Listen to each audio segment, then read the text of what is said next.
Dans cette vidéo, j'ai partagé avec toi 5 conseils un peu bizarres qu'on ne vous entend pas souvent dans le domaine du dessin. Et ces astuces et techniques, elles m'ont aidé à mieux dessiner, donc ça va sûrement t'aider toi aussi à mieux dessiner si tu les appliques. Bonjour à tous, moi c'est Malo, vous êtes sur la chaîne Malo Drawing, la chaîne qui aide les dessinateurs débutants à progresser en dessin manga pour faire de beaux fan art de leurs personnages préférés ou même créer leurs personnages. Alors déjà, se tenir droit, c'est meilleur pour le dos.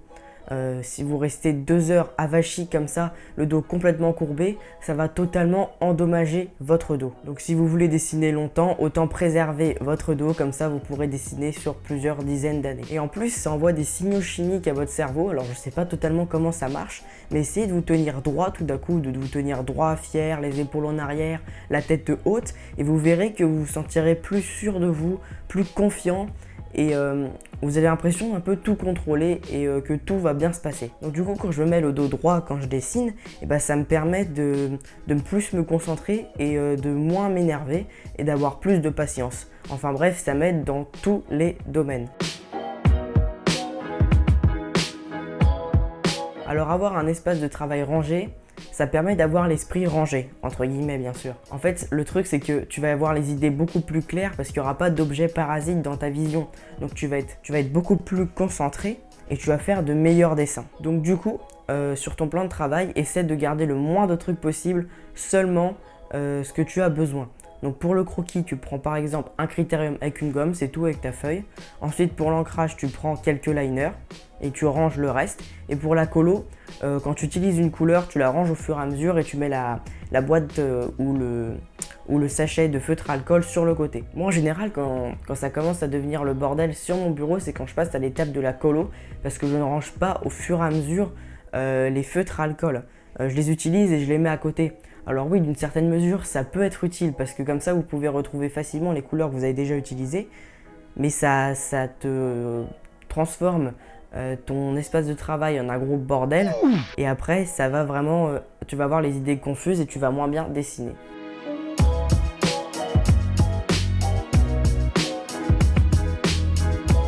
Alors pourquoi se mettre dans une bonne condition mentale?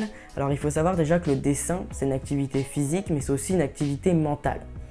Il faut être concentré, tu as besoin de certaines capacités mentales. Donc ce qui va être important, c'est ce que tu fais avant. Donc si tu as par exemple regardé les réseaux sociaux comme TikTok, Instagram où tu as scrollé, tu vas être habitué à pas être concentré et te concentrer mais sur des contenus courts. Et vous savez que pour faire un dessin, c'est long. Voilà, ça peut prendre plusieurs heures. Donc du coup, si tu as fait ça avant, tu vas avoir plus de mal à être patient et à te concentrer sur une longue période. Et puis ça peut même marcher avec, ça fait pareil avec les jeux vidéo, avec les séries, enfin bref, toutes les activités qui te procurent de la dopamine. Alors je suis pas un pro de la dopamine, mais pour t'expliquer clairement, c'est une hormone qui te fait sentir bien. Mais quand t'en as trop, ton cerveau s'habitue à avoir cette dopamine et du coup, tu vas moins te sentir bien pour des choses qui t'en procurent moins comme le dessin. Après, je dis pas que c'est impossible de faire des beaux dessins en ayant joué aux jeux vidéo avant, ça peut même être le contraire, mais je pense que ça peut aider quand même d'être bien concentré et de ne pas avoir fait d'activités comme ça qui procurent de la dopamine juste avant. Pour se mettre dans de bonnes conditions mentales, c'est aussi important de se rappeler à soi-même que le dessin c'est un plaisir et que c'est pas une corvée. C'est le youtubeur Julien Corbeau qui m'a éclairé là-dessus, c'est que le dessin, des fois on se met la pression, on se dit que c'est une corvée et qu'on doit faire le meilleur dessin, qu'on fait ça pour vraiment faire un super beau dessin et on oublie un peu le côté plaisir du truc, alors que de base le dessin c'est une activité complètement pour le plaisir, vous n'êtes pas obligé à faire du dessin. Et se dire ça avant de commencer à faire un dessin, ça enlève plusieurs barrières mentales comme le fait de vouloir faire un dessin parfait, ce qui en général tu n'y arrives pas, du coup tu t'énerves, donc c'est assez frustrant. La barrière mentale, tu veux pas faire d'erreur, voilà, la moindre petite erreur tu vas t'énerver, tu vas regommer, finalement tu vas abandonner le dessin. Enfin voilà, tu comprends.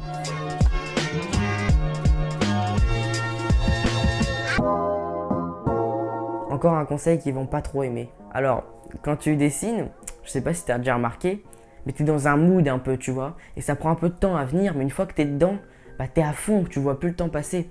Et le problème avec le téléphone, c'est que quand ça t'envoie des notifications, ça casse ton rythme de dessin. Et du coup, tu perds un peu ce mood, tu vois, cette énergie que tu as, tu dessines, tu vois plus le temps passer. Donc du coup, je te conseille d'être le moins distrait quand tu dessines. Donc couper les notifications des réseaux sociaux principalement, après il peut y avoir des autres distractions.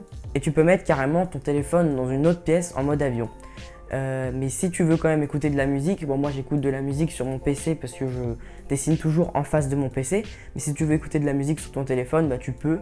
Mais par contre je te conseille quand même de bloquer les notifications des réseaux sociaux. Et puis si quelqu'un t'appelle en urgence, et bah si t'as peur que quelqu'un t'appelle en urgence, que tu dois recevoir des appels, des SMS et tout de tes proches, et bah moi ce que je fais c'est que je mets le téléphone un peu loin quand même, et puis comme ça si quelqu'un m'appelle, parce que de toute façon si c'est une urgence, faut se dire que ce sera forcément un appel téléphonique, donc j'ai pas désactivé les appels téléphoniques, donc je le mets un peu plus loin, et puis comme ça si j'ai une urgence, bah je vais entendre l'appel et je pourrai répondre facilement.